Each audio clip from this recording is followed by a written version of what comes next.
Hello, everybody, and welcome to Tabletop Bob. My name is Bob, and I'll be your Dungeon Master for tonight's episode of Curse of Strahd. Can you believe it? Episode 22. It's episode 22, right? Just checking. 22. Wow, look at that. Welcome back. We've got Tim, Andrew, Michelle, Jordan, and Stefano with us again. Welcome. YouTube chat. Oh, look at this. The chat is on fire already. Have anybody looked at the chat tonight? Did you look at it? Look at it. I mean, it's wild. On fire. Did anyone think we were late because we were out drinking? Yep. Mm-hmm. The usual. Okay. Yep. We've got, just going to call off some people I see here. We got D&D DM Mom here. We got Luke Gray. We've got, oh, look, Jordan's in the chat. Flutes Loot. Nice. Yep, there I am. And Fern. And Firm. Robert the Fox is here. Look at this. I saw Wayne before. Jay Tyler. Look at this. Cam W. Everybody. The gang's all here. And everybody else that I didn't just immediately see. Hello. We have, oh gosh, such a great adventure for you today. We left on wild cliffhanger last time. I think it was probably one of the most, I don't know, one of those like crazy episodes to just, the moments to just end on. Strahd, again, making yet another appearance in our crazy game here. While I do this, though, we're going to talk about some updates. I promised everybody last week that if Curse of Strahd had more comments than viral, that you guys would win, and I would announce last week on this channel, this stream, the big announcement. Are you ready for the big announcement, everybody? I am. So ready. Are you ready for the big announcement? YouTube chat. Let me know if you're ready, because I don't know. I feel like we're on fire now, and now it's just like talking about drinks. Are we ready for this announcement? Are they ready? I'm not sure. Maybe they're all off getting drinks. It's not Glug, a bad glug. idea, actually. Is that what they're saying? Glug glug. Oh, here we go. Now, some people are ready now. Oh, they're ready now. Okay, You can good. do it. You can do it. I can do it. All right. Well, I want to just say I will talk way more about this at the State of the Channel, which is coming up this month. I'm going to schedule it soon. I might even do it the week of my birthday, because that might be a good time to do it. So maybe like the 17th week. We'll see. But we'll figure that out, and I'll post on the community tab and things like that. And I'm going to explain how this is going to affect all the other things that I've already kind of promised were coming out. So, like, keep on the Borderlands reunion, Tim, that's happening. That's coming still. Don't worry. This is not going to affect that. Although maybe it will in a way. But that's still happening, and that's in the works, and we'll give you more information then.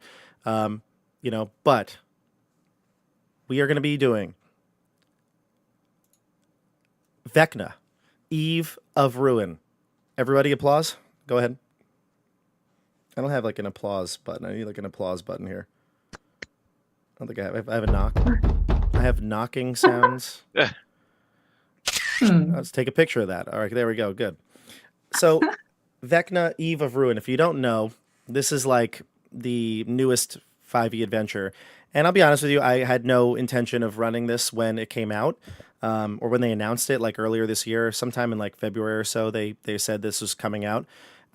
Really, no interest in it. I had all my other plans going on, but then I started seeing what it's really about, and there's been this like ongoing struggle with well, really it's just in my head, but I was trying to figure out how a way to do some sort of crossover because we have so many beloved characters in different campaigns here on the channel throughout the 3.5, almost 4 years now that we've been going strong. And I know there's been a call. There's been people who said they wanted to see an Icewind Dale Keep on the Borderlands like crossover. The two first big campaigns. Wild Beyond the Witchlight had an incredible cast of characters and players. And we've had so many other groups throughout the years. Supernatural 20.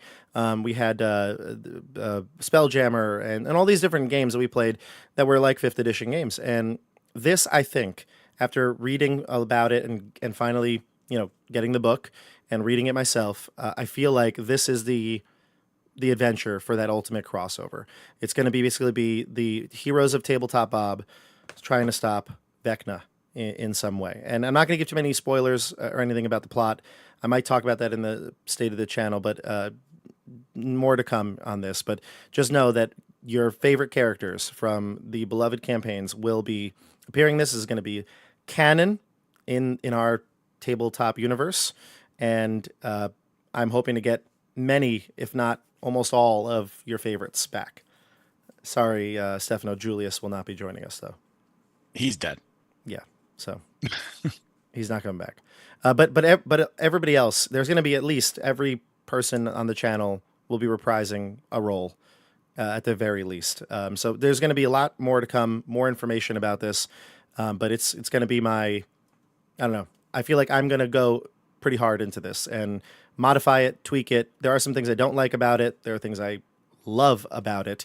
So yeah, definitely going to be having it. And I hope you all come on the journey with us. If you've seen any of our shows, you're not going to want to miss this. If you're like, well, I only really watch Curse of Strahd, you should still watch it because there may be some tie-ins. This is going to, again, be connecting basically the multiverse that we have built here.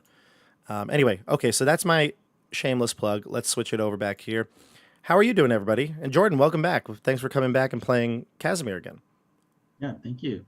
Having a good week. Just got my teeth cleaned. Awesome. Isn't that Wow, that sounds great. isn't that Yeah, the so best? good. So good. What a wild day you had. Yeah. Did everything good? No cavities? Yeah, no cavities. I'm a flossing boy now, so Oh, I'm doing yeah. really well. Yeah. Mm-hmm. Very My nice. my mother-in-law is actually a dental hygienist. So Mm. I'm not that diligent when it comes to flossing. So I get kind of yelled at when I go to the dentist. So I try to do it like a week before, but they can always tell that you don't do Yeah. it. A week of flossing can't cover up 6 months of not flossing. But Is anyway. it your mother-in-law who does your cleanings? Yep. Mm-hmm. Yep. She knows. All right. And then she punishes me for it. Yeah. Like Wow. she spends way longer cleaning my teeth than any other customer, guaranteed. Without a doubt. Is this another shameless plug? If I was promoting her dental Yeah. place, yes. Prom- But That seems only fair to promote her. Everybody I'm loves looking her. for a dental hygienist. Are you now? Well, DM me. We'll figure it out. I'll Great. get you in. I know somebody. I'll get you in. Right. Now, speaking of knowing somebody, we thought, or Irena thought, that she knew who Vasily von Holtz was. She thought she knew to her core who this man was. And obviously, I think it's time that we go into grayscale. You ready to do this, everybody? Okay. Let's go. I feel like we're Let's go. powering up. It feels like we're like, I woke up in grayscale. oh, look at that. Here we go. Ready? Boom. Oh, chef's kiss. Look at that. All right, everybody. So to recap, last episode, we ended up having a wild scene where Strahd showed up. A big battle started in St. Angela's Feast, but it really started earlier than that. Michelle, Dione, your character turned into a werewolf. You were unable to control your powers like you have in the past at the full sight of the full moon. And so now you went onto a wild rampage in the town of Vallaki. You stormed into the Festival of the Blazing Sun. However, you weren't the only people trying to, stop this party from happening. It looked like the Vistani, who were in the camp with Casimir, also had some ill intentions here, ill-minded intentions, and they were there trying to attack perhaps Izek Stronzi. The rest of the group ended up encircling Izek. I think it was Casimir. You cast a wall of stone, captured him in this wall, this labyrinth of stone, and the group piled on, defeated him. And just as he surrendered, Laurent ends up killing him with the final blow. He tells everybody one pretty drastic secret that Irena, or at least he believes Irena, is his sister from his dreams. Now, that's the last thing he Wait. said to Laurent Laurent. didn't kill him. Yune did. Yune killed him. Wait, Yune killed Could him? have. I would have. Yune poisoned him. Oh yeah. Oh, yeah. But it was Yes. Laurent that attacked. I did the coup de grace. missed. I Yeah. slit his throat. But Yeah, Rufus that's right. has a grudge against Yune now. That's right. Better Yune than me. Exactly. And then after the death of Izek, the wall came down. You chased Dione, who was then chasing Part of the a wall, tiger right? through. Part of the wall came down, correct. And then you chased Dione through the streets, who was chasing a tiger that also came and kind of lured her away towards St. Andrew's. The Feast of St. Andrew was going on, and you found Irena there with Vasily von Holtz, about to be wed. They were in love, or at least so she thought. And it took a little bit of convincing, but once Canas really told her that she was her job and her destiny was with them, she had promised them to go to the Amber Temple to try to end this, maybe the curse of Strahd once and for all. And it kind of shook her out of her I guess her illusion that she was under. And then Vasily revealed himself to be the devil. And of course, once Strahd revealed himself, all hell broke loose. Vampire spawn that seemed to have infiltrated. Vallaki attacked. Luckily, Casimir polymorphed into a giant crab and tried to fend them all off while the rest of the group escaped. And at the end of the day, you were also aided by Rictavio, the traveling troop master, and his tiger. So that's where we left it. The group is heading out of Vallaki. Dione is still behind, werewolf form, raging. But that's where we're picking back up. Any questions from anybody? Anything I missed? I attacked poor Luvash. I think he sustained a good amount of damage from me. Luvash did, yes. You attacked him a couple times. You got a good bite, some good claws on him. Yeah, that was good. I also dressed the body to make it look like a beast did it. That was Oh, grim. Ezek's body, right? Yeah. Yeah. Okay. Excellent. All right, everybody. Let's get the music going here. So, as you leave, okay. We leveled up and we have to roll for hit point. Good idea. See, that's why I asked you to remind me of that. See, let's switch us over to our Roll20 cam here. There we go. Perfect. Let's get some music in here because this is not good enough. There we go. All right, everybody. So one thing that we did last time is we actually leveled up. I texted everybody after the fact. I might have forgot during stream, but they leveled up, and they're going from level 5 to 6, which means a couple things. 6-level characters, they're pretty formidable. They're going to tell you what they've gained, and if anything of note, if there's anything of note that they would want to tell the group or tell the audience. And then we're going to roll for our famed hit points, because we do it all random here. So why don't we start with Tim? Tim, tell us, what's Laurent? How is he different? Oh boy, level 6 at Bards is a good time. First off, I got a new spell slot, which is always, kind of nice to have. At 6th level, Bards take on Counter Charm. So as an action, I can make anyone that can hear me resistant to the Charm or Frightened feature. Which also, again, very helpful. But the big one for the College of Spirits Bard is that now, anytime I take a long rest, I can take a single spell from any other class I want, and it doesn't count against my known Bard spells. Any spell from anyone I want. Love it. Yeah, so gonna play around with that after a long rest. Okay. You might have an opportunity for one soon. Oh boy! Let's go to the dice roll. Tim, All right. What As a dice do you bard, get? I'm gonna go D8? ahead and D8 for bards. D8? Yep. It's my lowest roll yet. That's a 3 plus a Constitution modifier of 2, so I get 5 new hit points, bringing my total to 47. That's not the worst. It's not the worst, but anyone who's watching and has been watching, check my math. Pretty sure I'm at 47, but Impressive. 47, you said? 47. I was at 42 last time. Adding Gotcha. the 5 from today, 47. Gotcha. Okay. So there we go. So Tim, is there anything else we're good at, or are we going to Michelle? That's it for me. Please, everyone, excuse me eating my dinner in the background. Eat your dinner. Michelle? All right, I gotta ask Tim, is it HelloFresh? Nice. Those guys really need to sponsor the channel at this point. HelloFresh, Okay. come on, let's go. Sponsor us. All right. So for me, I am the rogue, and I've just hit level 6 as well. So at level 6, basically, I just get expertise in 2 skills. So that doubles the proficiency bonus. And I chose perception and deception. Deception. Because I felt like those are very, very handy for Dione in her Mhm. life. Yes. Keeps you alive.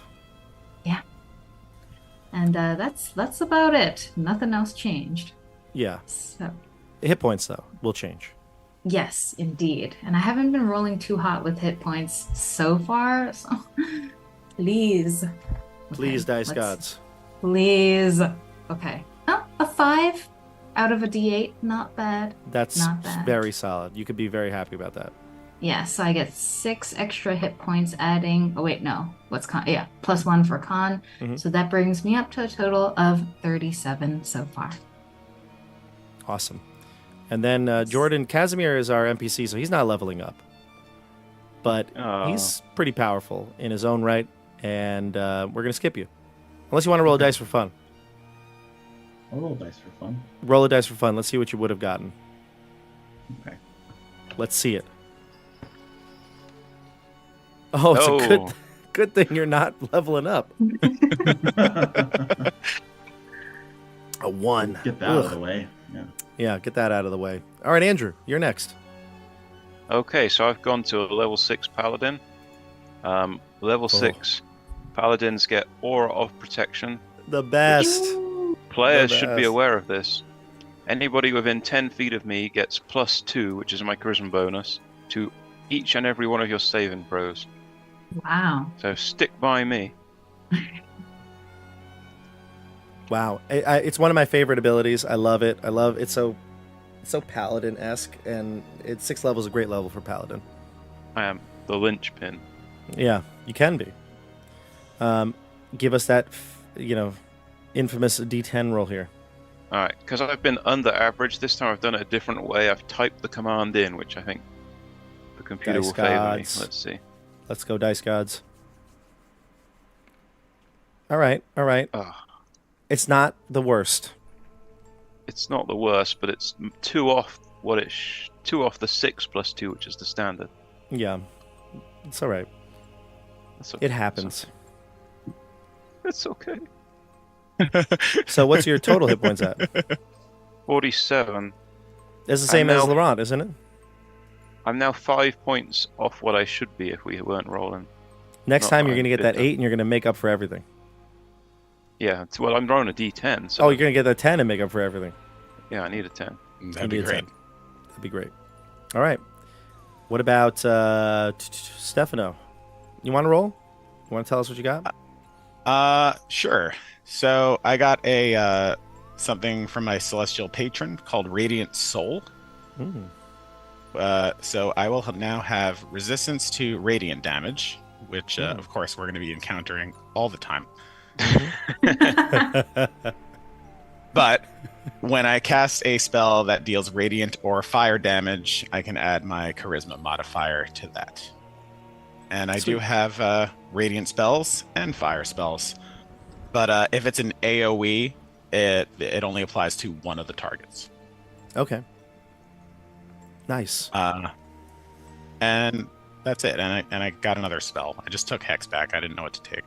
Okay. And now for the roll. Speaking of under average, let's see if my fates can change as well. Ooh. Yes. Damn. And just like that, Canas was a new man. Now I'm only 5 under average. You're 5 Wait. under average. I was 10 under before. Oh, man. What? How? That was a good job you got that. How are you Oh so wait, far sorry, under? that's a lie. I'm Yeah. I'm 7 under average. You were 7, and now I you was are. I was rolling like I think I rolled a 1, a 2, and maybe a 1 and 2 2s. Oof. Yeah, that's bad. And then now you are 2 under the So- average. No, I'm 7 under. I went from 28 hit points to 38 hit points. Average would be 45. Oof. Okay. Well, there But you go. that was huge. That was huge. Because Huge. again, like the door that attacked us with lightning damage just killed me outright. Yeah, it brought you to 0. Yeah. Mhm. Luckily, Tim had a decent amount of hit points. Yeah. True. Otherwise, you both would have been out. Yeah. All right, awesome. All right, so that's the level up here, and we're gonna go back to our regular selves. And tell us, everybody, as you are fleeing from the Church of St. Andrew's, what's going through your mind right now? I mean, you hear the din of combat and the sounds of horrified victims calling out. I mean, there's people, civilians that were in there, and they are caught by the vampire spawn, no doubt. What is going through your mind?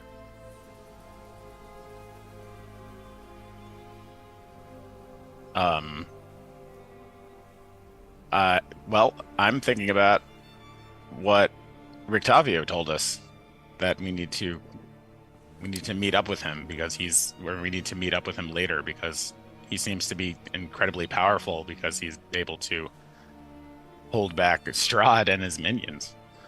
Or at least incredibly knowledgeable, one or the other. That's possible too. I'm also wondering if that werewolf is Dione. I think there was assumptions made, especially because I think Rufus and you were told by the Order of the Raven, the Order of the Feather. The Feather? Yeah, the Order of the Feather. They have a name with feathers. The keepers of the Keepers of feather? the Feathers. Something. Feather Keepers. Those guys. feather Yeah. men. Led by Erwin and his family, the Martikovs. They told you that they had sensed it from her that she was a werewolf, and so a werewolf all of a sudden shows up. And Dione's been missing. I think there was a logical jump in conclusion that may have been her. But Rictavio also told you to get out of there basically as soon as possible, just to run. I might I might shout to my companions. Where to? Let's leave. Well, I don't Vallaki. think that you're very safe here in Vallaki anymore, based on recent events, and especially the devil himself appearing, and now he knows I'm in league with you in some way. So I do think that accelerates my timeline. That's great. Do you think we could meet at your home before we depart? Yes, of course. Then we should pick up Camilla and Anna. They're with be you. on our way. They're They with are us? with Oh you. yeah, they Yeah. came. Yeah, they Um, were us. I didn't say this in the recap, but right at the end, Laurent went out the back window. That's how he escaped the church, and he ran into them. They were spying on you, and they knew that all hell was breaking loose as well.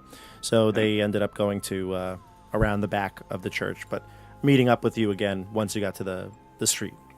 And Mika is with them as well, I believe. Micah, Anna, and Camilla, the kids, basically, Right. all met up with you. Yeah, we need to drop Mika and Anna off. Gotta get rid of these kids. Okay. Yeah. So the plan is then to get out of Vallaki to the Casimir's hovel. The Yes. Dusk Elf place. All right. So is there anything that you need to do as you're leaving, or just is it a direct route beeline to the hovel?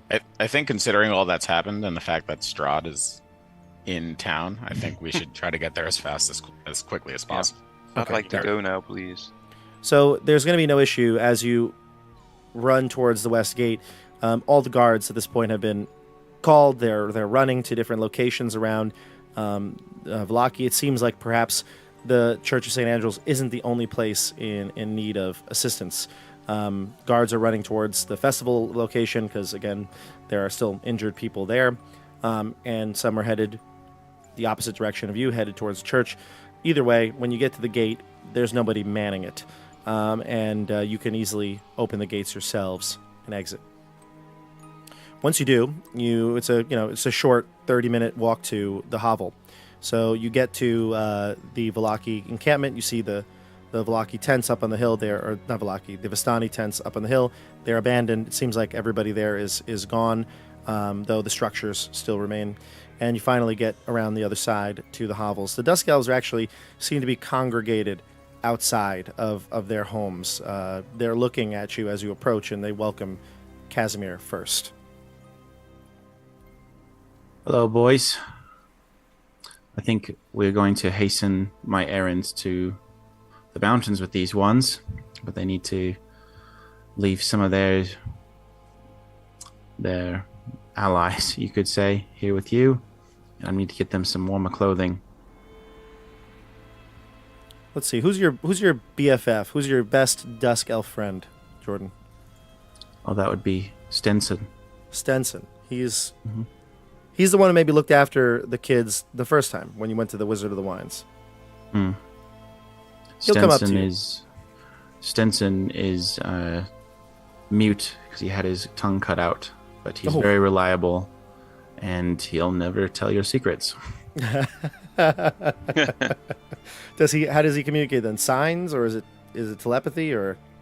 It's mostly nods. Mostly nods. Okay. Mm-hmm. All right. I'm going to be describing everything Stenson does, everybody, for the listeners out there. Stenson's my new favorite character. Is Stenson a traditional Dusk Elf? Like, does he look the part? I know your ears have been mutilated, but he's got pointy ears. Yes. Yeah. Okay. He'll come up. He'll nod in acknowledgement of your presence, and I guess Anna, who already spent some time with him, will like go hug him by the leg. So he'll greet her as well. He waits for your orders. Right, Stenson. I thank you for how reliable you've been over the centuries. And this is a particular task that I entrust to you, to care for these little ones and see to it that no one knows where we're going.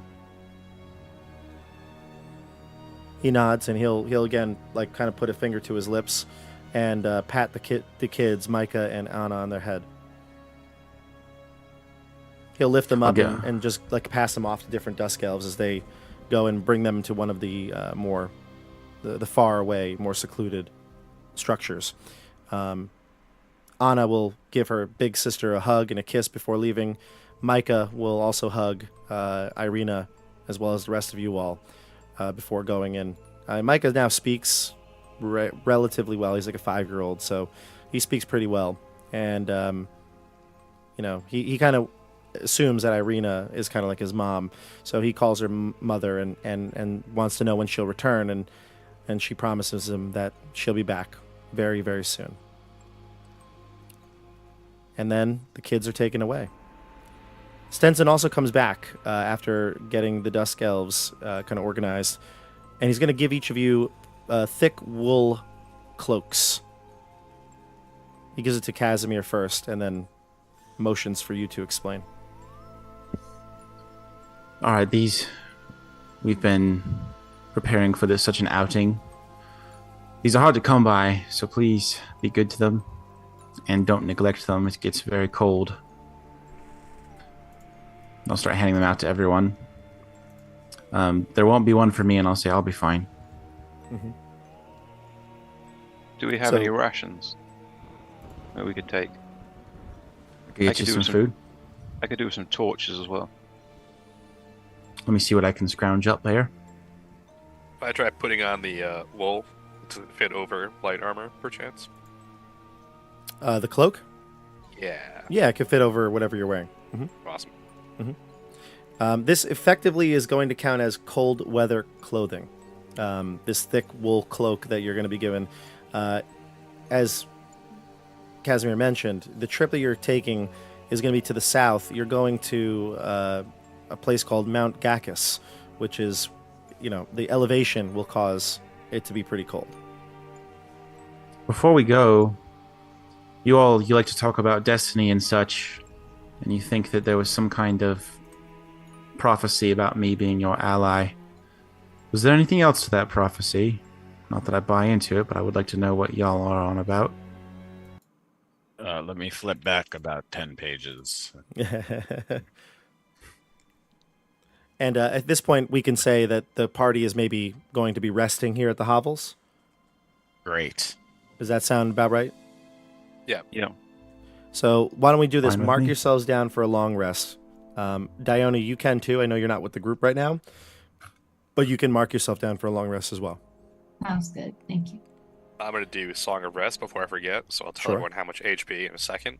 Yep. While we're resting, I'll pull out my Taroka deck that I carry around for casting magic, and I will show Casimir, the Elementalist, and said, Ooh. Madame Ava showed us one of these cards. So it tells of history, how to better defeat the enemy. Her exact words were treasure hidden in a small castle guarded by amber giants. Amber Giants.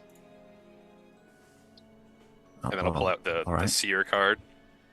She said there would also be an ally who would help us against the devil. We should be looking for a dusk elf living among the Vistani, who have suffered a great loss. Which I must assume is you. And a couple things will ring to your mind here, Casimir. First off, Madame Ava. He talks about Madame Ava. Yeah. I mean, I don't know necessarily that know. Madame Ava from the. I've grown quite familiar with the Vistani, whether I like to or not. If you had told me that it was her prophecy, I might have taken it more seriously. Well, that is auspicious news. She saw fit to give you these omens. I take heart to it. All right. And obviously, when he talks about these prophecies and things like that, showing the cards to you. You have a Taroka deck too, right? That's why you showed them card. Yeah. Those were the two that pertain to you and this Amber Temple that you're headed to.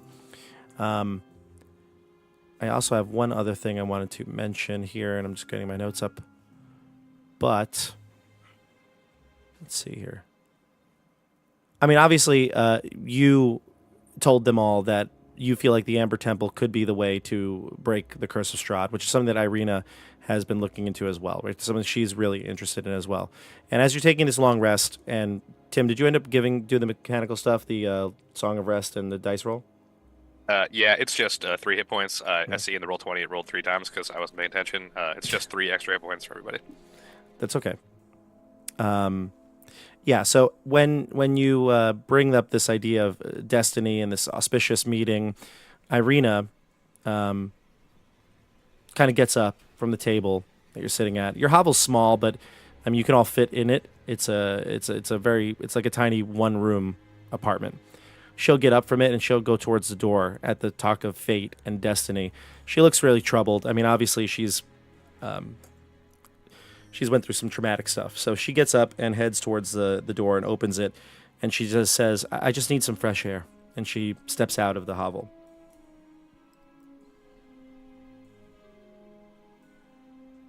I'm gonna motion for Stenson to go keep an eye on her for a moment, just nod to her. Right. I just Might look be a at flavor. Rufus. What's that? I just look at Rufus. I don't notice. I'm looking around, trying to get torches and some other equipment. No. Well, the Dusk Elves are getting that for you. You don't have to look for torches. The Dusk Elves will bring that stuff. Oh, okay. Madam- I'm reassured. I noticed early, but the Dusk Elf went, so I'm okay for the minute. Okay. I'm thinking of the Vistani camp people. The Vistani aren't there. They're not there right now. Right. Casimir, do you think we should take a look around? Well, you're free to take a look around, I suppose, but I wouldn't mess with their things too much. I don't want a war party coming for us. I don't want to get the Dusk Elves here the blame. Yes, thank you. I don't know if they have much that would interest you either. Was there more to that prophecy, or was that all? Yes, Casimir, I was curious. Do you know anything about a dead village ruled by one who has brought great evil into the world? Or a dead village in Barovia? A dead village? Yes. Camilla says, "Isn't every village dead?" Well, it's certainly full of dead. I know of a ruin of what was once a village. What is the name of this place? It's some place in the swamp. It mentioned something about about it. I just wrote down drowned, so perhaps that could deal with the swamp. Did anyone perhaps take better notes?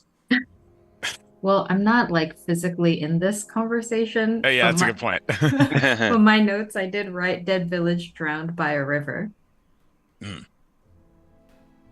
It seems that this ruin may be part of the prophecy as well. And what about a weapon of sunlight? Don't know about that. That sounds very useful. It sounds incredibly useful. I haven't seen any sunlight since I've gotten here. Me neither. What do you know about the bones of an ancient enemy? What ancient enemy could they be referring to? I mean, the only ancient enemy that I know of is Strahd. The bones of an ancient enemy? Yes, Enemy to whom? Well, it just tells us to look for a wealthy woman who keeps a weapon under lock and key under bones of an ancient enemy. And I believe the weapon they're referring to could be this weapon of sunlight. Could that be the bones of St. Andrew's? Well, I don't believe that St. Andrew is an ancient enemy. I suppose if someone were to be wealthy in Barovia, assuming it's worldly wealth, it would need to be someone of nobility in Wallachia, I would imagine. Interesting. Or maybe someone in Strahd's castle. He does have various creatures that dwell there. Well, if it is in Vallaki, a woman of nobility would probably be the Baroness. And then I just don't understand why St. Andrew's bones would be the bones of an ancient enemy. And that seems we would have been just so close. There was nobody of nobility in Vallaki, I would say. Probably my favorite parts about being a DM is listening to theories of the players. It's so entertaining to just be on this side, and I feel like I have a decent poker face. I try not to give away anything with my looks, but I love it. Sometimes a smile. It has nothing to do with the answers to the questions you're raising, but I just smile at how much you think about it. It's lovely. It's endearing. I like it. So there's no one of nobility in Vallaki, Rufus? Is that a jab at their character, or is it a socio-economic observation? It's primarily a commentary on the character of those so-called nobles of Vallaki. Did you meet many of them in Vallaki? Well, we met the Baron and his wife, who I believe the daughter of the priest. The sister of the priest, I think. I just don't believe that that woman would be this person keeping a weapon of sunlight under lock and key. No. Can I just read you something from my notes real quick? Again, I know Dione's not physically here. The information was the same. So yeah, we all have it. Yes, I also wrote that this wealthy woman is an ally of the devil. That is a note. Okay, that's all. There you go. Dione, The Vallaki, as bad as they are, they did not seem to be allies of this devil either. Is there anyone in Vallaki you met who was an ally to the Dark Lord? The only one that I believed to potentially be an ally of him was Isak. Well, but Isak. No, I do not think Isak. It would have been the Dark Lord was there himself, Strahd. It was Vasily von Holtz. He was influencing people. That is true, but he did mention something about the power that he gained in that arm.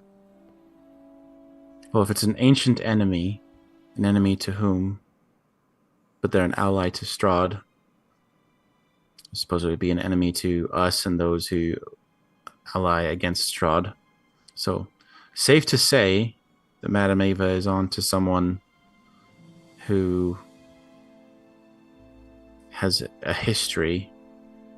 Nobles they like their history and their bloodlines and such. Maybe someone in Vallaki has some history of helping Strahd. Perhaps. And so as this conversation's kind of building and theories are being thrown across the table in Casimir's small little hovel, candlelit hovel, the door opens again, letting in some of the moonlight. You can see it's Irena. She's changed her clothes. It looks like she's maybe washed up at some point.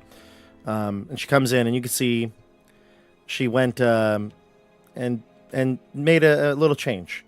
She's cut her hair very short, just like what's her name from? Who am I forgetting here? Tangled? No, that did happen though. Yes, Sakura from Naruto? It happens in Final Fantasy IX. There you go. Who am I thinking? Natalie Portman short? Yeah. Maybe, yeah. It's when the female character decides that she's gonna get rid of her nobility and That's it. Like Mulan. just join the group. What have She's you cut done her to hair your short. hair? What have you done to your hair, Irena? She You says, cut it. "Yes, I've cut it. I need to cut Why? out. I needed to cut out much of the last 2 weeks of my life. It needed a change." A new look for a new you, perhaps. She kind of ties back whatever small amount of hair she has in a short, like, ponytail, and she rejoins the group.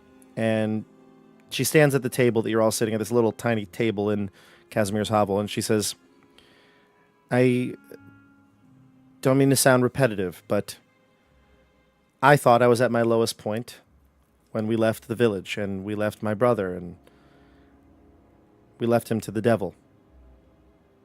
And then, again, thought that we were at a low point when we were at the Scarecrow." And she looks over to Rufus. "When we fought that Scarecrow together. And thought again, this could be the end of our party, our group that we have formed, and any hope of defeating the devil. And then yet again, I regained hope when we got to Vallaki. And I think it was that hope that kept me going that also ended up being my downfall. I wanted to believe that there was good here in Vallaki, that there was some place in the land of Barovia that was safe. And I put all my faith in someone who had no good intentions, deceived me, and made it seem like the answer was right in front of my face. And yet, couldn't have been more wrong. I don't blame if he had any sort of supernatural hold on me. I willingly pursued it. And I realized it was wrong. Meanwhile, you all have been like family to me. After losing Isak, I didn't think I'd have someone as close as the rest of you, and here I am. I promise you Wait, that what if I did were you just to... say? Yeah, did you say Isak? Did she mean her other brother, perchance? She said Isak? Ismark? Sorry. You just said Isak. Ismark. You said Isak. Yes. Freudian slip, no worries. Ismark, yes. Ismark, thank you. Oh my gosh. Yeah. She has no idea about Isak. Okay. Ismark, thank you. Hmm. And she says, but now I realize that what I had was you. And if I were to make another mistake like that again, I don't think She says, I won't do it again. I hope you can forgive me.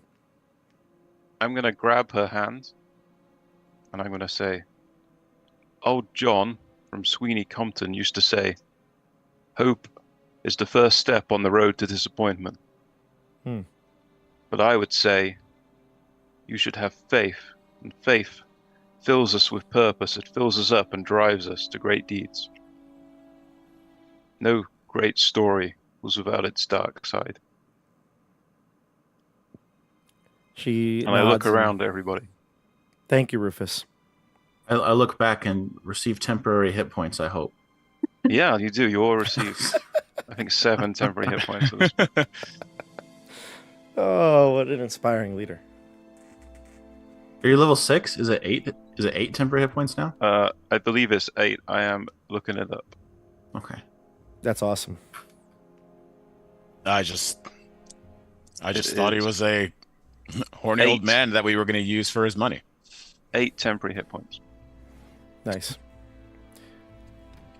She says, it was too good to be true. And like I said, I think that now I've hit rock bottom. What really puzzles me, though, what really is all I've been thinking about for the last hour or so, is I was in his presence alone with Micah, in his presence again, alone, before the ceremony. At any point, he could have killed me, taken me, brought me to the castle. And he chose not to. And I don't understand why. It's obvious why. Is it? He wants her to give herself to him. He doesn't want to take her. Why are you speaking about her in the third person? I'm talking about Irena. Yes, she's right there. You said her instead of you. I meant you. Understood. But then it's all a game to him? It does feel like a lot of hoops to jump through for an incredibly powerful noble and vampire. I mean, not only were you in his presence alone, but he was there in Vallaki seemingly the entire time that we were there. In fact, we've already heard that he's got eyes everywhere. His point is not to possess, it is to corrupt. He can possess anything he wants in this land. But he cannot corrupt us without our permission. He is the land. Exactly. This is why we must remain strong in our faith. Do you remember what he said in the church? He said he was so close trying to marry Irena. But didn't he have you under some sort of spell? Perhaps, she says. I'm not quite sure. Or perhaps it was just the charm of a man that was the spell you were under. Had I known who it was, truly, there would be no charm. There's no amount of charm that he can use that would make me want to be with him. Well then, it is interesting what Rufus has said. Perhaps Strahd wants you to go with him instead Really of had a goal. forcing you to go with him. Never again, she says. Never again. And at this point, everybody will take her long rest. You have a long trip ahead of you. So we'll get ready right in the morning and leave. Your long rest will go off. You'll get the temporary points in the morning. You'll get Tim's ability in the morning. And Do we get any stuff? Yes, you gain a bunch of things. In the morning, you'll be awoken to the knock at the door at your hovel. Casimir. It's Stenson. Go to the door and open it and look at him, wondering what's up. You have a visitor, sir. Oh, he's mute. Never mind. He gives you he gives you a wave in the morning, and he motions that you have a visitor. It's funny that you made him mute. It's really funny you made him mute because in Viral on Wednesdays, there's a character who also doesn't speak. He just goes. He makes grunts a lot, but You motioned you have somebody- a visitor. They came somebody here s- 2 hours ago. Somebody in chat asked if Stenson had a camera. yes, he does. Yes, he does. He has a camera. He's Always He's taking also- pictures, that Stenson. oh gosh. All right. So yes, Stenson motions that you have a visitor. I'll step And- outside the hovel to keep it private who all is staying here with me, Right. and I'll see who the visitor is. You can see it is you probably have seen the actually no, you know him very well. It is Zeldar, the hunter. Yeah. He My is friend. carrying Dione's limp dwarf body in his arms. I'll just hurry and open the door and motion him to bring her inside. Gotcha. And Dione, I did realize something. I think in our house rules, technically, vampire, your werewolf, when you transform, you don't meld things into your body. So you would have been like, you'd be like the Hulk right now, like shredded clothing, but of course covering all the right places. Of course. Decent always. Decent always, yes. Or at least you have long hair in your picture. Is that the case with Dione? Like, Yes. Yeah, the hair just like covers her entire body. Right, Like so she's it a just- mossy boulder kind of vibe. so you don't even worry about the clothes. I mean, yeah, but your literally your head hair flows and covers everything like a gown. So, Exactly. Head hair in the back, beard in the front, full coverage. and I'd imagine Zeldar, the gentleman, he has you wrapped in some sort of a blanket as well. So he brings you and he shows you. So Casimir, it's morning time. I mean, it's still cloudy, overcast, but you can see clearly Zeldar, and he's carrying her body, and he walks over to you, and he'll lay her down, kind of like on a softer patch of ground, and says, "Well, I found you. Wasn't that hard? Your footprints were caked in all the mud." You look on the ground, you can see clearly there's a pathway. And he says, "It was easier to find you than the tiger." Tiger? What are you talking about? "Oh, good. She's waking up. Where are your friends? They are here with you. I know this." My friends. My friends. Oh yes. And then I get up. Where are they? "Oh, keep on the blanket, please." And he wraps you up. Oh, sorry. "Where are her friends, Dusk Elf?" They're inside. Come on. Oh, actually, Casimir, I was looking for you earlier. I don't remember too well what happened in between, but I was looking for you. For me? Yes, I thought perhaps you might be able to help me. Although maybe it is too late. I look at my clothes. You I've know got this feeling. I've got clothes for you, so I'll go grab one of those wool capes that were prepared for her. Oh, thank you so much. And I take the cape and I put it on the right way first, and it's like a massive train that's like 3 times my body lengths. So then I like turn it 90 degrees and I drape it over me horizontally, and then that's the perfect fit.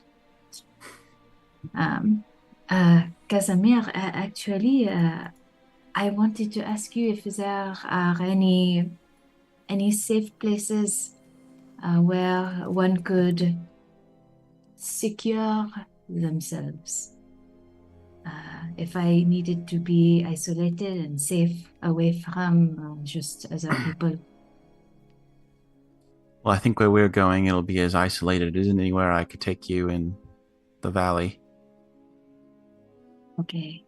Although actually I think perhaps you didn't by any chance happen to see a werewolf anytime recently, have you?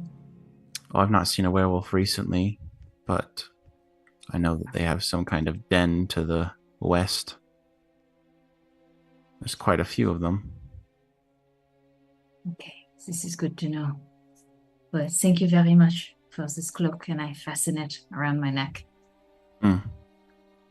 Can you take me to my friends now? Yes, of course. Step inside. Thank you. You cleaned up, and I'll use prestidigitation to just kind of like wave away some of the mud and stuff on her feet. Suddenly, it's like a shampoo commercial. My hair is glistening. My beard is absolutely just lustrous. It's just lustrous and shiny. Garnier Fructis.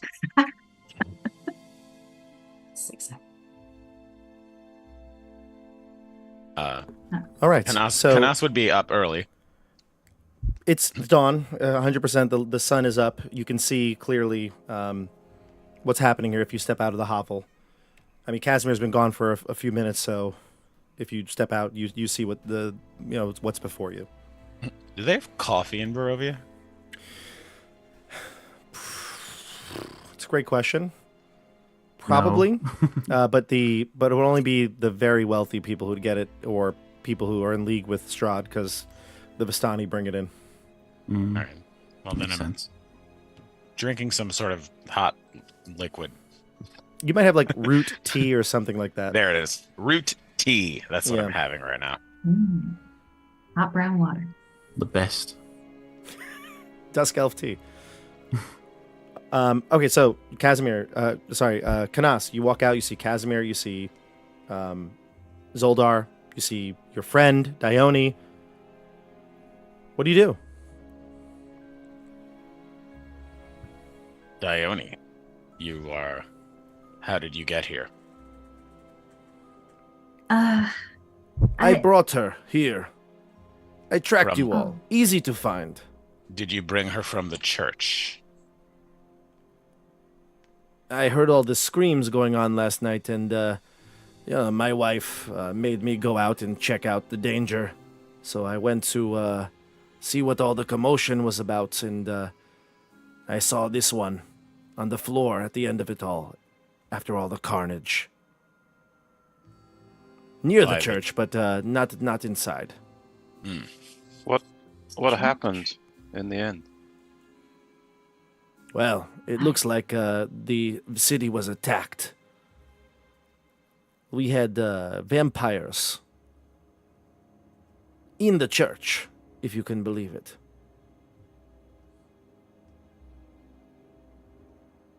And you braved yourself against these vampires? Certainly not. Well then, who did? There were some people in the church celebrating the feast. And then that strange carnival man and his tiger. Did you see the tiger? Oh, we saw the tiger. I knew I'd find it eventually. But, yes. After Do you know after everything was finished, the vampires fled. The howls stopped. And I found this one on the floor. I will wake up off the bedroll or wherever I was and be like, well, thank God that is okay. And I told you all it was a were-tiger. Yes. Zeldar, what is the talk around the village of vampires in Vallaki? We thought it was safe. I don't know, I left before dawn. That's a good point. You are an early riser. Well, I figured she'd need to get back to you all. So I picked her up. I followed the tracks. I knew you would be leaving. I assumed you'd come here. Well, thank you for bringing her back to us.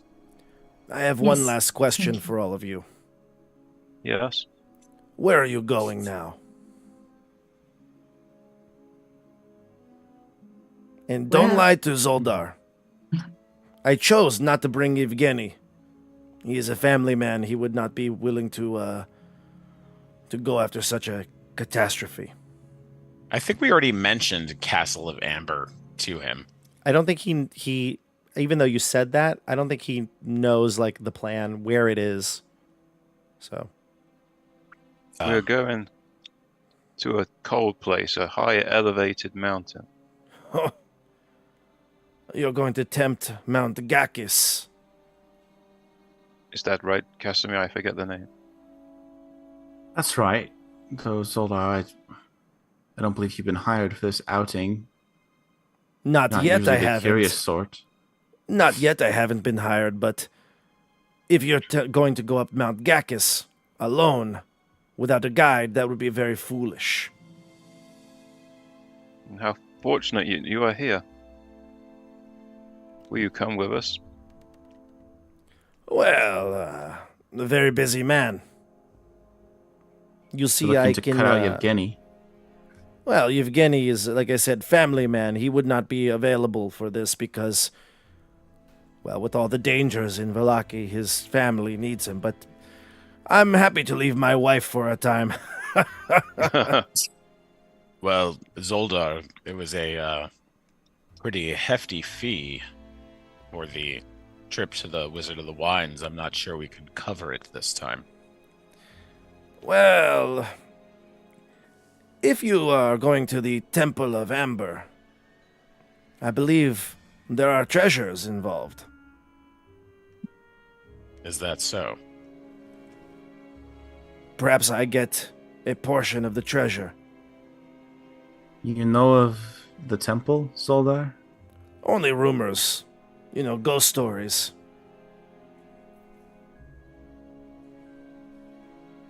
Can you prove to us that you are Zeldar? What, you don't think I am Zeldar? Never seen you without Yevgeny.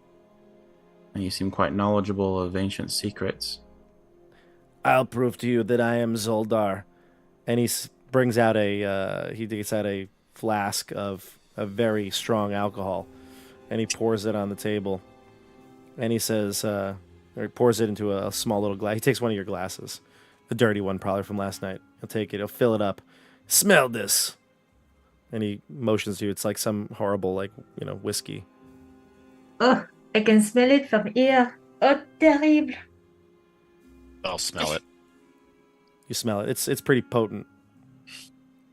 And he just guzzles it down. One shot. Up, right up, right up, right up. And then slams it down on the table. And he wipes his mouth with his whole arm. That is Zeldar. That is the first flask, and he takes out another right. one. Takes I out think another that's enough, Zeldar. You know, one. want to be in too much of a state. Lightheaded. I'll push another glass towards him. Of what? What? Oh, empty glass? Uh-huh. Well, I'll slide Rufus the said glass away and say he's supposed to be our guide. If he's coming, he has to guide us. He can't do that if he stumbles down the mountain. No, says I'm in- pushing a glass for myself. And if this- well, I'll push it back. Please help yourself, and I'll give it to Zeldar. there you go. He'll pour you from his second flask. You could take No. a shot if you'd like. I'll guzzle it down. It's powerful, bitter, and disgusting. Better than root tea. Canas, be careful. Oh, that's the only one I'll have today. You can't hold your drinks. Come on. Seriously. This place will drive a man to drink. Remember that time in Neverwinter? With the halflings? Yes, I do. Okay. Thanks for flying around and causing a ruckus while I escaped.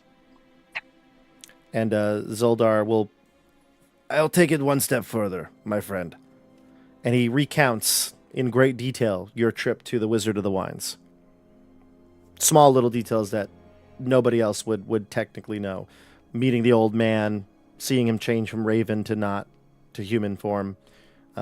He recounts it pretty well. All right.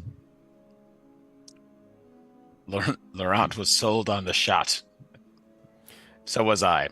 But Now I'm really sold. we leave soon? Let's go Yes. now. Oh, yes. So, we split the treasure. He counts, and he recounts because he makes a mistake counting. And he counts 7 of us. He counts Camilla, Irena, and the 5 of you. So 7 of you. I take Makes 1/8 of the treasure. Sold. It's fair to me. Zold, he says. Sold. Soldar. Like Zold. Zelda. Let us go. It only It will took be 3 cold where we're going. Bring your cold weather gear. It only took 3 times for me to say sold for Bob to Zold. pick up on it. He says it again. Zold.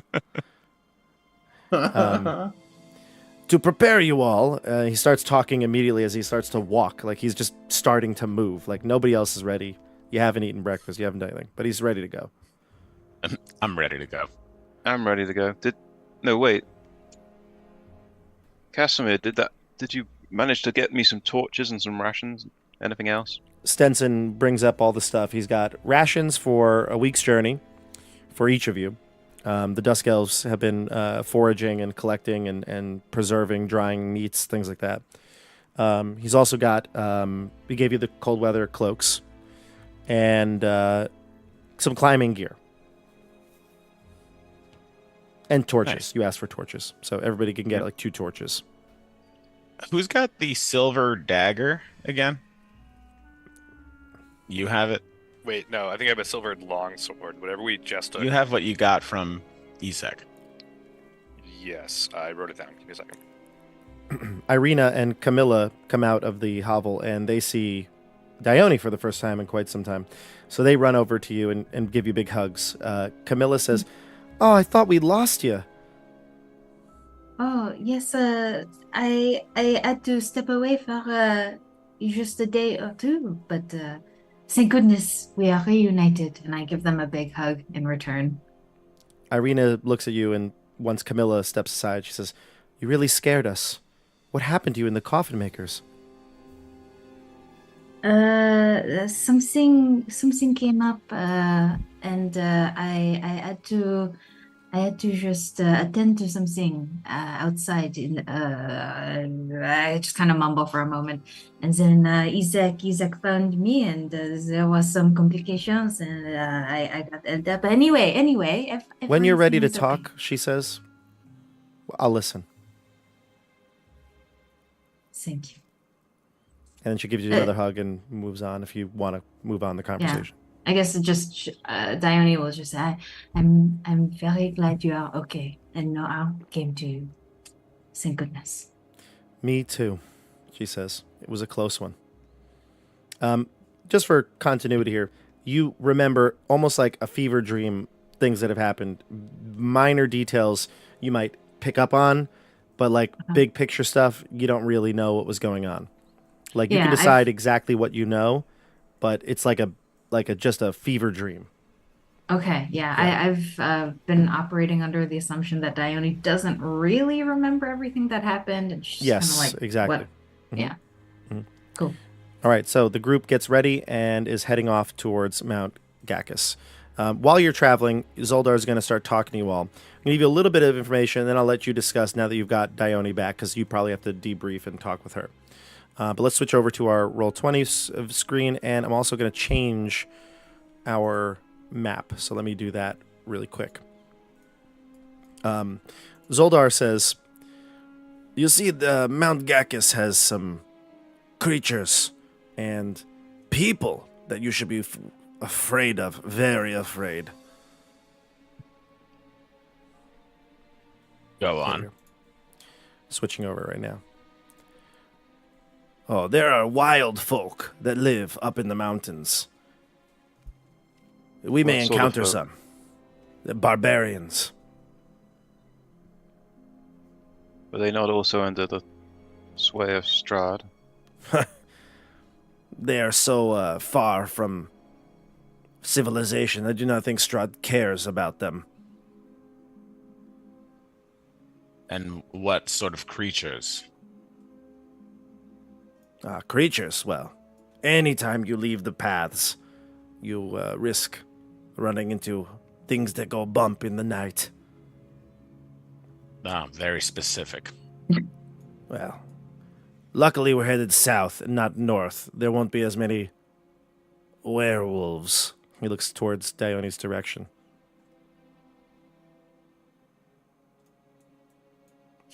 Where did our token go? Don't we have a token for the group? It's not there. Yeah, where'd it go? It's All right. off to the wizard. It's in the wizards or the wines Yeah. area, I think. It's in the west. Oh, is it really? Yeah, it's right oh, here. yeah. Wow. Okay. Wow. I didn't see it. Okay. Wow. All right. So I'm going to bring us over to Casimir's hovel. Where is it? Here it is. Okay. So Valaki is here. You're going to be traveling mostly down this river called the Luna River.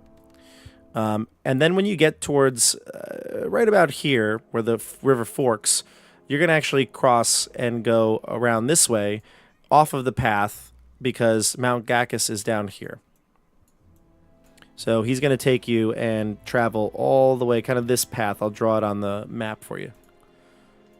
You're going to go use the path and the river, but then cut across and head towards Mount Gacchus this way. The most direct route, he says. And this will be the shortest time. It's still going to take you a good 2 days at least of travel. Maybe more, especially when we get to the mountain areas, because that'll slow down. Probably closer towards 3 days total from when you leave here to the mountain. Now, he is not sure of where the Amber Temple is. He has never been there. He's only heard of it in rumors. But, I think we're going off of the assumption that Casimir has a sense of it from your dreams and things that you've seen. But mostly going off intuition. So it will be a little bit of a search to get there. Why don't you discuss? I know, Dione, you're here, the group. Do you have anything to say to Dione?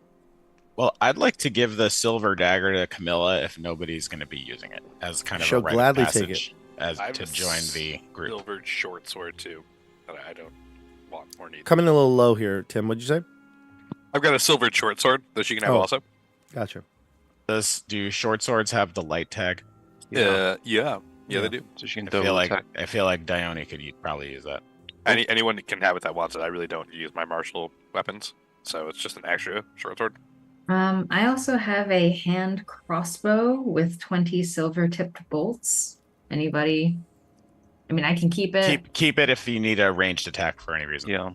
Camilla, What does it's a hand crossbow? Yes. Camilla, when you're all talking about weapons, she says, I would love a hand crossbow. Well, there you go. Okay, no problem. Keep yourself safe, little girl. And Yeah. I hand it to her along with the 20 silver tip bolts. Oh, I don't worry. I used to have a slingshot back in the day. Irena, what weapon do you have? I forget. Irena has a dagger. Is that it? You just have a dagger? Yeah. I think she may need the silver short sword. I will give her the silvered short sword for sure, because the It's an dagger's upgrade. not good enough for a girl. There's an upgrade right there. Yep. Yep, I'm gonna mark She, up my she can equipment. double attack as well. So for all of you listening at home and the players, I have updated Irena's stat block. I basically made it so that she's 2 levels behind the party. I'm not going to go too much into the weeds with her stats, but I'm kind of using her stat block that she came with, and then increasing it with the sidekick rules from Tasha's Cauldron. So she's going to be taking on the warrior role, and she will have whatever weapons the group gives her. She's going to be taking the protect ability. So when she's next to you, she'll gain, as part of her reaction, she could give disadvantage to an attack from an enemy. She also has a couple of other things that haven't come up in combat already, and I'm not going to spoil them. So I will do that at another time. But yeah, she has a couple of other abilities from her base stat block, and then kind of splicing in this warrior build. So she's got some unique things to her, and she'll be starting to show them when she fights. Okay. All right. Dione, I think we need to talk. I might say this quietly. Okay. Let's hang back a bit. I fall back, and I'm in lockstep with Canas. I think we've figured out where you were the past couple of days. Oh. Well, thank goodness. Then you must know I was being held prisoner. That man, that terrible man, Isaac, he had me in a dungeon. Yes, and after that, After that, yes, I had to break myself out. Nobody came to rescue me, so I just did it myself. Actually, and I like dig around in my satchel. Actually, look, I have his keys. So if ever we go back to that mansion, that terrible place, perhaps we poke around. And I jingle the keys a bit, and I tuck them back in. Dione, I need to tell you something. Okay, I'm listening. I despise the undead more than anything. I think that's reasonable, yes. Undead. This is a long time ago. They ransacked my home. So sorry to hear this. Wow. And I have traveled with you for a long time now. We have made mistakes together. We have done some very good things together, and I recognize your ability. But I am taking a huge leap of faith here. Is there something that you have to say to me about yourself?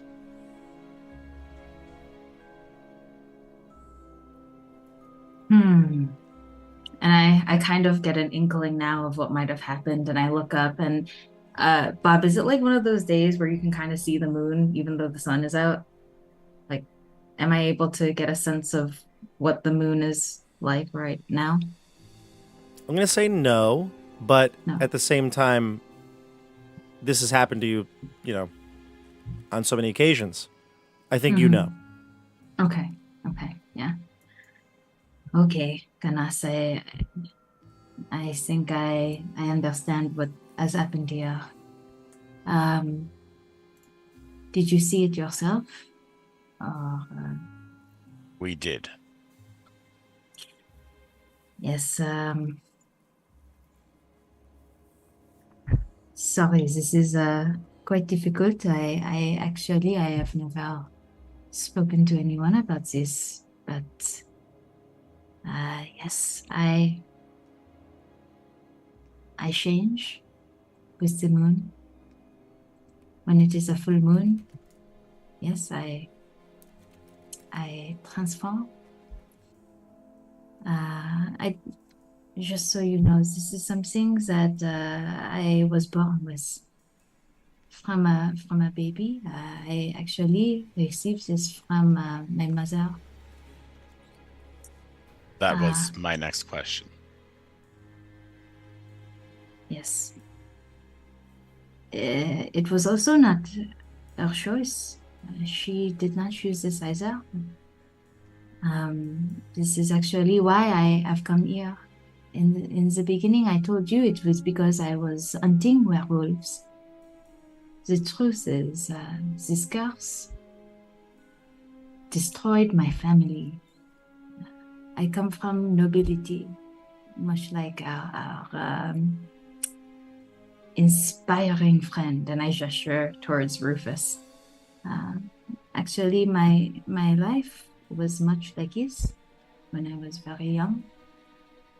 But then one day, my mother, she changed, and it consumed her. This curse, it destroyed everything our family had. We lost it all. And ever since then, I have traveled. I have tried to learn everything I can about this curse. and that led me to Barovia. Yes,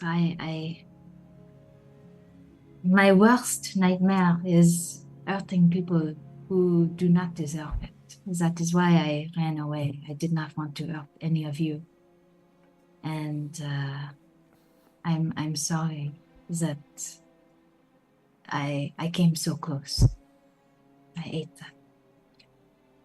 Dione, I think we may both be lucky that we met at the time that we did.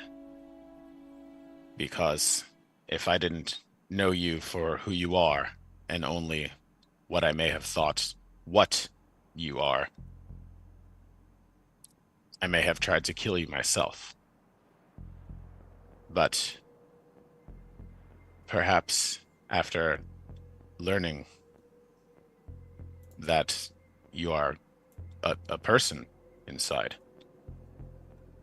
maybe I can't paint all creatures of the night with the same broad stroke anymore. Thank you, Canas. And like a single poetic tear rolls down Dione's cheek. Thank you so much, Canas. I can't tell you how many times I have tried to make connections with others, and instead I have been driven away when they find out what happened. So many people have tried to end my life just because of this curse that I did not choose.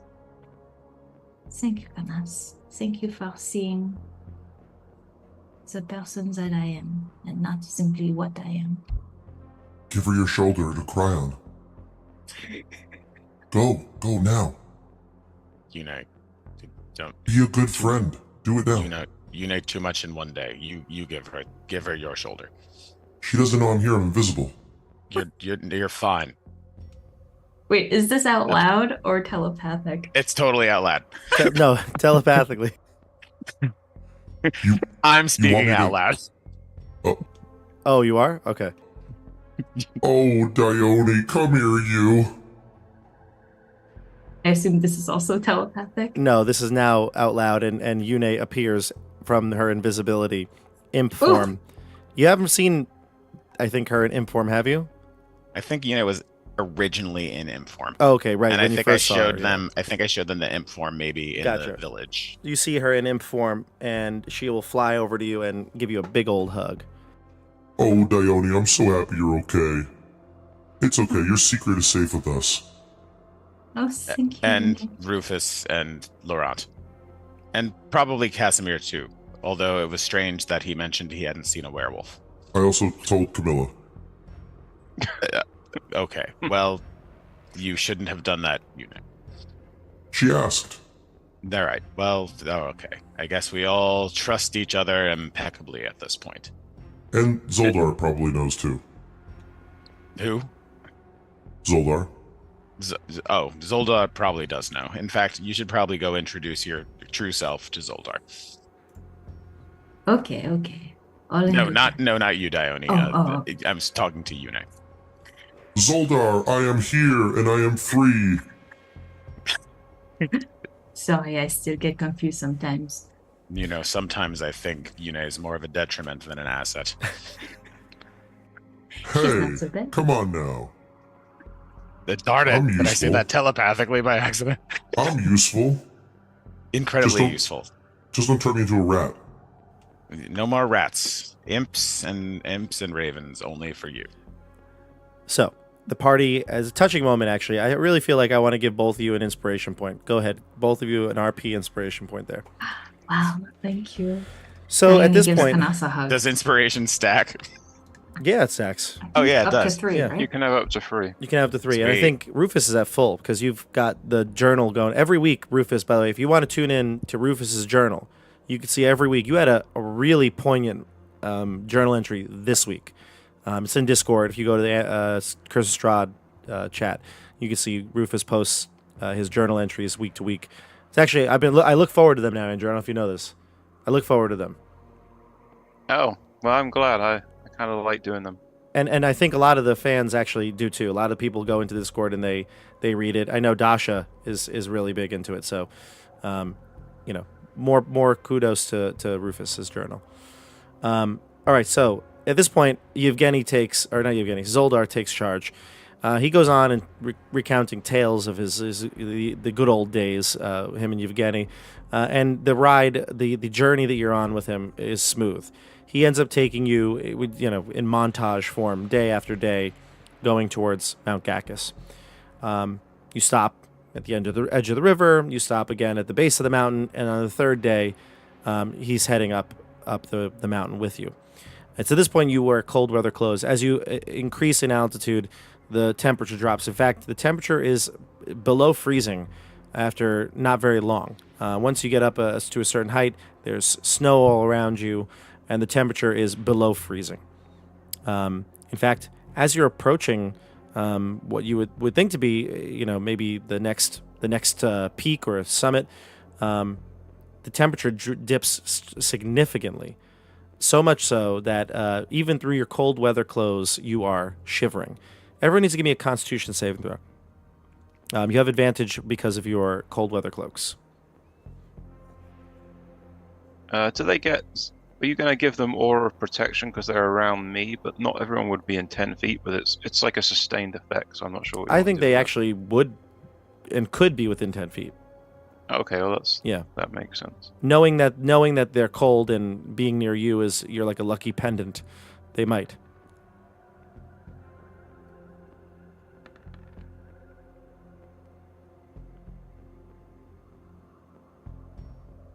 Lots of good saves here. Want to call them out? What you got? 23 for Laurent. 20 plus what? Andrew? 2 plus 2. 22. I got 16. 21. 21, 16. What else? Is that it? That's the four of you? Casimir, obviously, thank you. You don't need to make a check. And I'll check for our NPCs. Zeldar. A familiar wouldn't have to make a check, right? No, I don't think so. Also, Yuna has resistance to cold. Okay. +2, Andrew, you said? Plus 2. Okay. So everybody's okay weathering this temperature drop, and the wind picks up, and it's starting to get a little hard with visibility because of all the snow that's kind of whipping around in the air at this point. Imagine like the scene in Lord of the Rings where they're trying to traverse past the mines, right? And Legolas is no problem walking on top of the snow. That's kind of like Casimir right now. Casimir has no problem. You're all shivering and cold.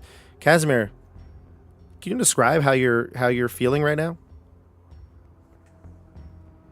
Or at least how you appear?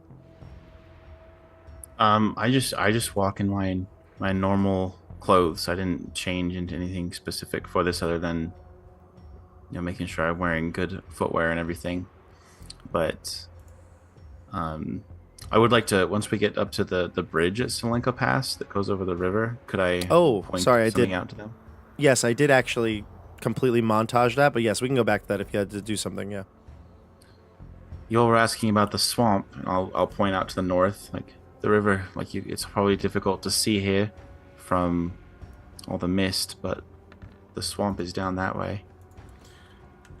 And I should actually ping it on the map. ping it on the map here. I actually cannot see the map in Roll20. What? Really? It's like a big gray screen for me. No. Well, yes. Perhaps we should give him dark vision. Is there vision on this page? I guess there might be. No, it's off. You don't see anything? Yeah, I don't know what's up, but in Roll20, I just have a gray screen. I don't have vision on, so let me double check, but Could try doing a hard refresh. That works for me sometimes. yeah, that's actually I'll very refresh. strange. That is very, very strange. Because I was able to see the home screen when you had it up earlier. Yeah, you just appeared on my. You put your token in. Did it change anything? I just refreshed, now I can see. Oh, good. Thank God. Okay. Scared me. Yeah, so Salenka Pass. There's some artwork for the bridge. I'll show it to you at some other point, not right now. I don't want to go digging for it. But it's a large bridge that heads over the river, this river, the Luna River. And he mentions to you that there's, the area here down by the Luna Lake. There's things like that here. But Solenka Pass is this one right here. I think so. Yes. Oh, no. This is the Luna River Crossroads right here. This one right here. Luna River Crossroads.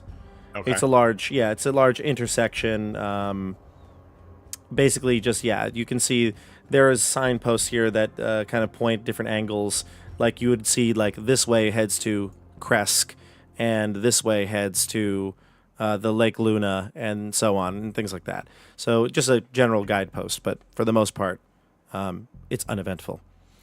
So you head down towards the mount, and this third day, like I said, you're climbing up the mountain. The winds, the temperature goes low, and Zeldar calls out to you, "Aren't you a little cold, Dusk Elf?" I'll grin a little bit. No, I'm not. Actually, I'm just fine. And he motions to all the others, like in confusion. He's like, "Who is this person that we're leading? Is leading us?" He's a Dusk Elf. I know he's a Dusk Elf, but he seems to be immune to the cold. Well, that is possible. I've never met a Dusk Elf before. Maybe a more competent guy than you, Zeldar. Are you adaptable to weather, Casimir? Oh, I've just got a little trinket that helps me feel nice and toasty up here. Oh So- my god, he's got the Ring of Winter!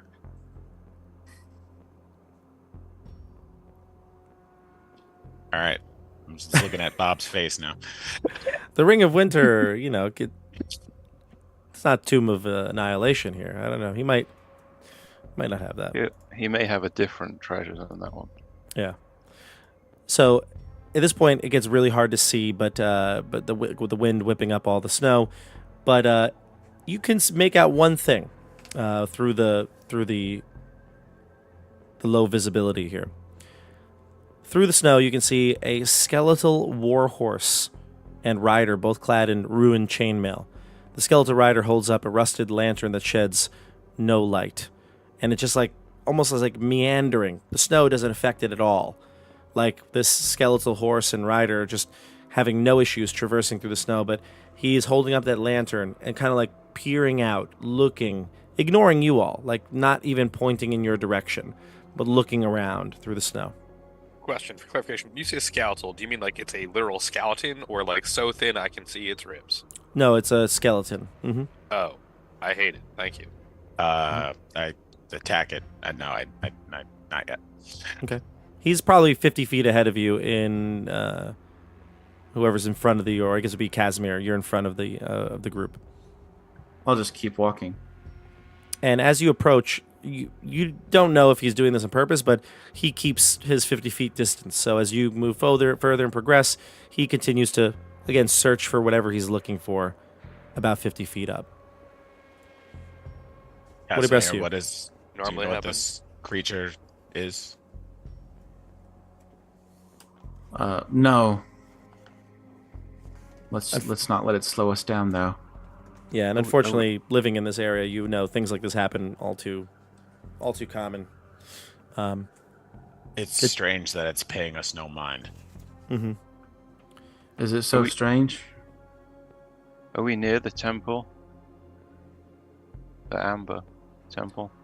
Yes, we're getting close. So as ignore it. Sorry, go ahead. Let's ignore this skeleton. Could be to distract us. As you progress and ignore the skeletal rider, he continues to stay 50 feet ahead of you or so. And the road that you are on, or at least the trail that you were trying to find, continues to get piled on with snow. But it takes you far enough to see, you can see the facade of some kind of temple carved into the sheer mountainside ahead. And it looks like that skeletal rider is heading towards the temple. You can see the front of the structure is about 50 feet high. It has 6 alcoves containing 20 foot tall statues. Each statue is carved from a single block of amber and depicts a faceless, hooded figure, and its hands pressed together in the gesture of prayer. Between the 2 innermost statues is a 20-foot tall archway with a staircase that leads down. The rider seems to enter into the staircase. When The we were Amber following, Temple. when we were Amber following the rider, giants. did it leave footprints in the snow? Like, I'm just trying to assess if it's like corporeal or like spiritual. Good idea. No need to make a check or any survival roll or anything like that. There are no footprints. Mm. Got it. Okay. I'll point that out to the rest of the group if they haven't already noticed. There you are, standing before the Amber Temple. I'm going to switch our roll 20 here. I do think I've set it all up, so you should be good. Yeah, look at that. Perfect. Let me switch Can it I on our sh- roll 20 view. Can I shout ahead at this war horse? Oh, yeah, certainly. Mm-hmm. I'll just. It it's doesn't gonna be respond like- if you call out to it. It Yeah. doesn't. No. You can call out to it. It pays you no mind. Dione, read us the prophecy again.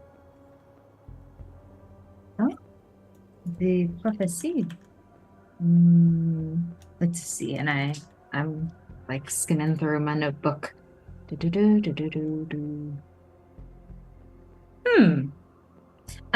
Yes.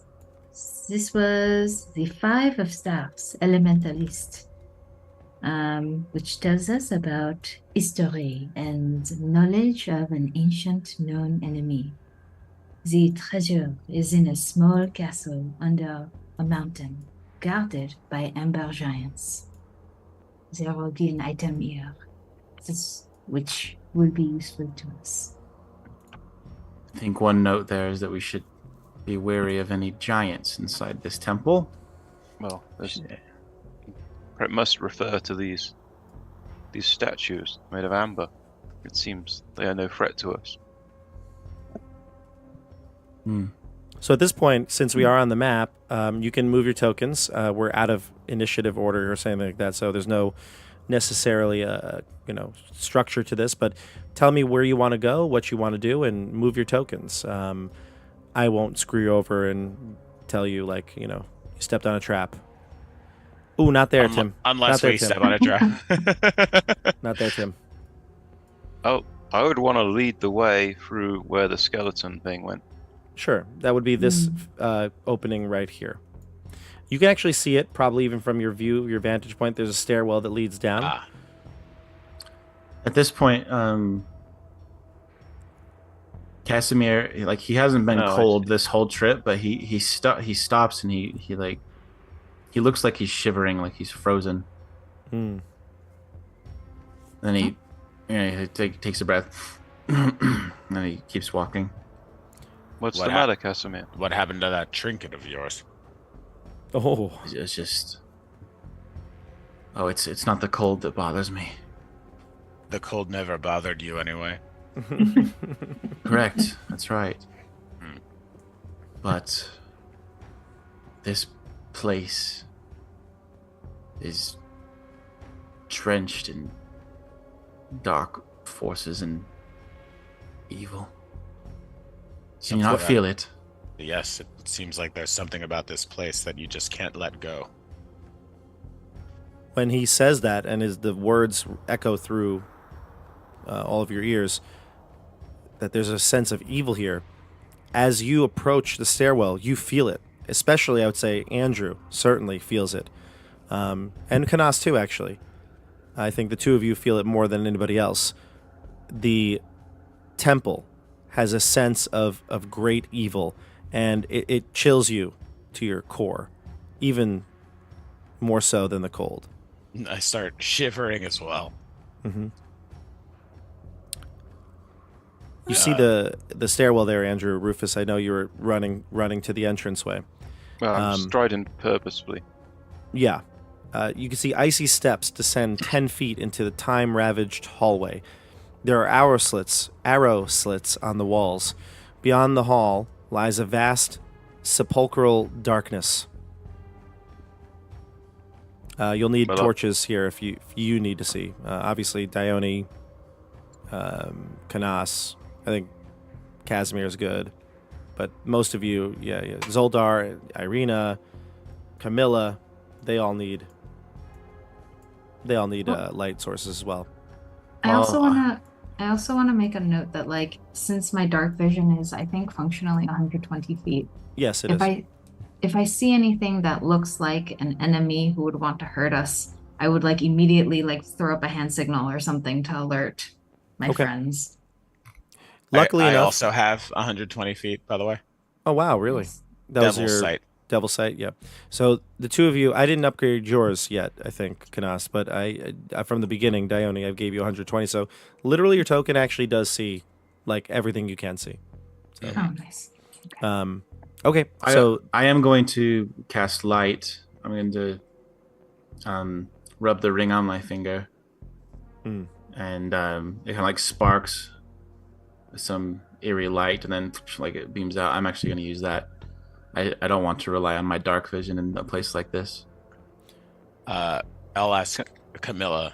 Camilla, would you like a source of light? I would love a source of light. Is Zeldar there- says, and I would like a source of heat. He cracks open a torch and lights the, dips it in oil and lights it up. He says, "This will keep us warm as well." And he holds it close to his beard, making sure it doesn't catch it on fire. Camilla, is there something on your person that you would feel comfortable me casting a spell on to cause light? Canas. Light my shield. I'll equip my shield. Okay. I'll cast light on Rufus's shield. Better off. I don't have anything good. And I would say just at the start of every day, I give a little speech, so you'll have 8 temporary hit points. Yeah, we will we keep have the 8. 8. Yeah. Mhm. Okay. 8, yeah. All right. Well, And then Camilla, if you don't have a source, make sure you keep close to either Zeldar or Rufus. Yeah, Zeldar is going to have a torch. So right now, Zeldar has a torch. Rufus has light, and so does Casimir. Just I to gotcha. back on for a minute. And Casimir. What about Before we you, go Laurent? down, looking at the Amber Temple, like, is there anything on the statues that like stands out, like any writing or sigils or anything that would like make them anything other than just faceless hooded statues? Yeah, that's what I'm checking out too. No, nothing. They, again, all identical, hooded figures, no faces, hands pressed together in a gesture of prayer. The innermost statues, though, that's where the archway is. So the two that are flanking the archway, those are the two I described that you can see pretty easily. Okay. And they're just humanoid? Yep, they look humanoid. I mean, arms, legs, standing upright. Okay. But again, no faces, so no features to look at. I want to turn around to everyone and say, "Have no fear, friends. I was born for this." And then I'm going to start walking down the steps. It is icy. You slip, and you hit thud down to the bottom. Really? Yep. That doesn't make me look cool at all.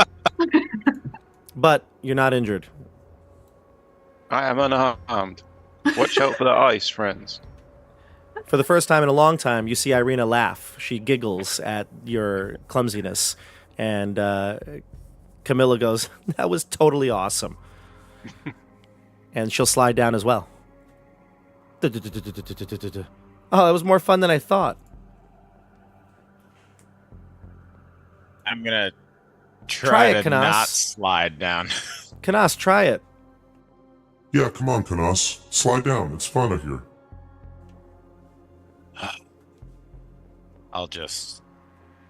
I'll like leap forward and slide down on my butt. You land flat on your face near Camilla. See, wasn't I that have fun? No desire to be last. I'll follow Canas. Again, hitting every stair on the way down. You land on your bum. Zeldar is not into this. He walks down very carefully, holding on to like the torch and making sure his boots connect with the floor. He'll land at the bottom. Irena will slide down carefully, gracefully. Dione is gonna take a running start and then just like fly onto the steps, tucking her beard in front of her. So she's trying to go down face first, like a penguin, Uh-oh. with the beard as like padding. And it's like Indiana Jones in the Temple of Doom. Everybody looks back with horror and just starts running into the temple. Nice. All right. Casimir, you're last. What do you do?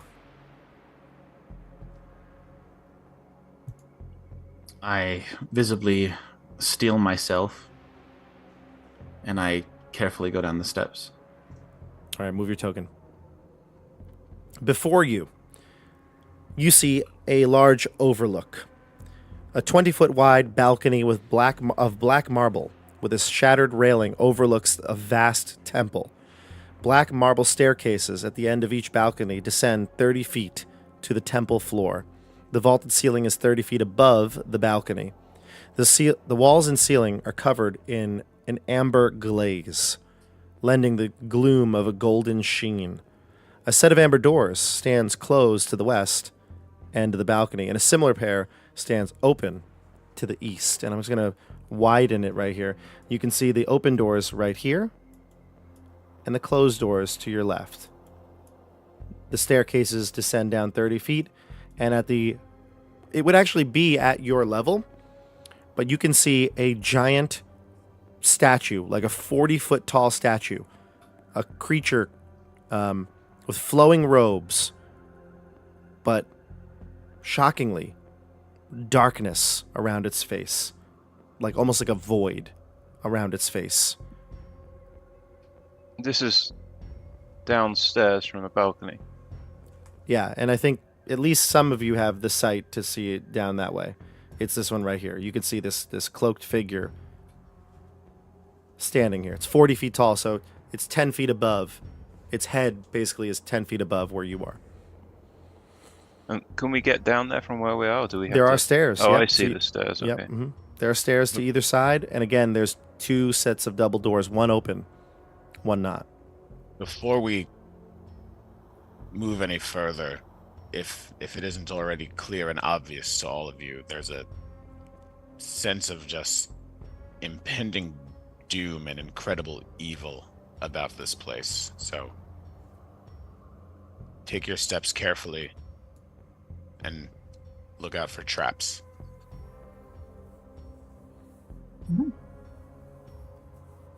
Want to split the party? No. Cover more ground that way. No. It's We should the most stay efficient together. way to do it. Dione would like to stick with her friends this time. Thank you. All right, Laurent will take the NPCs and go one way, and you guys all go the other. All right. Ready? Let's go down. Let's split the party to go down this staircase into this room right You- here. You want to go straight down to that main area, Canas? I'd like to see what No one wants to see what's in the room here. The the open doors. statue is. Is it a statue? Perhaps it is the giant guards. I'm intrigued by the statue. Okay. So, you head towards the doors that are open to the east. And when you do, you look in, and this room is featureless, except for a rough-edged, 10-foot diameter circular hole in the floor to the east and an empty torch sconces along the walls. Double doors of amber stand open to the north and to the west. A single closed door lies just south of the western set of double doors. Empty sconces like they're not lit, or empty like the things that should be lit in them is not there. They are no longer there. Got it. Okay. Yep. But there are double doors that are open. Oops. Can I step in? Yeah, you can. Mm-hmm. And if I approach this, is this the hole or the statue? It's the a hole. The statue's over here. The statue's so in the it's just main a room. Yeah. darkness. Mm-hmm. If I look down into said hole, do I see anything? How are you approaching it? Carefully now. There's a hole in the ground. I walk out to it with a. Do you have a light source? I do. I'd like to cast I would cast light on my deck of cards and hold them out in front of me as I nervously shuffle them. You cautiously approach the hole. You cast light. You look down. It's dark. It's kind of hard to see. The light peers down. And as the light starts to penetrate through the darkness, you illuminate 3 skulls. They ignite in green flame, and their eyes glow red. I'll start backing up. And this is where we're going to pause it.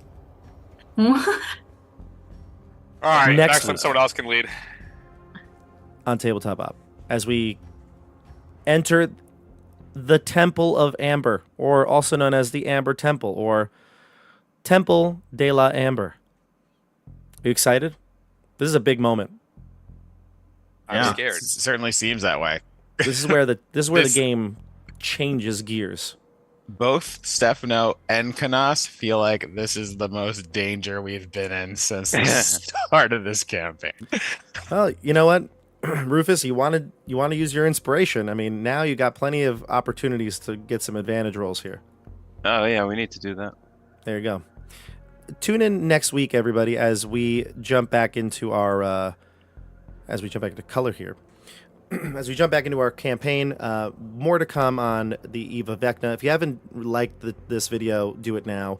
If you haven't subscribed to the channel, what are you waiting for? Do that as well. Don't forget to check out Jordan. I got his links down in the description too. Flutes Loot. Jordan's doing some we got some videos coming out. You had a couple videos recently, right? I had some videos where I did some reviews of some D&D scented candles, and my friends tried to guess what the scents were. And I also had a video where I got some really nice dice that made me start to feel like a dice goblin for the first time, because I used to just be the handful of dice store guy in a bag thing, but now I'm like got like a case that like shows them off and stuff. And then I'm going to be doing a video. I just published an article about player agency, and I want to make a video about that because I'm running a campaign right now where I think I'm finally getting the rules fine-tuned for what I like to encourage player agency, and I think I want to share about that. Plus, I've been live streaming doing some a homebrew class I'm making that's an anti-mage called the Spellbane, and I got it reviewed by one of D&D 5e's most renowned freelance designers. They actually reviewed my class and gave me a bunch of pointers. So I've been going through their pointers and updating my class on Heck my live yes. stream. Awesome. Nice job. So cool. Check out Flutes Loot. Description has the links to the YouTube channel and, of course, flutesloot.com. Yep. There we go. Look at that. Plugging it. And for everybody else here who doesn't have any other aspirations and just is playing here, thank you for being with us. YouTube chat, as always, on fire. Tomorrow, Viral. That may be coming to its conclusion soon. So if you haven't done it, so catch up, watch with us live. You're not going to want to miss the ending to it. You will not expect the ending. We will see you all on the tabletop. Have a great night, everybody. Yeah. Bye. Ta-ta. Bye. Bye.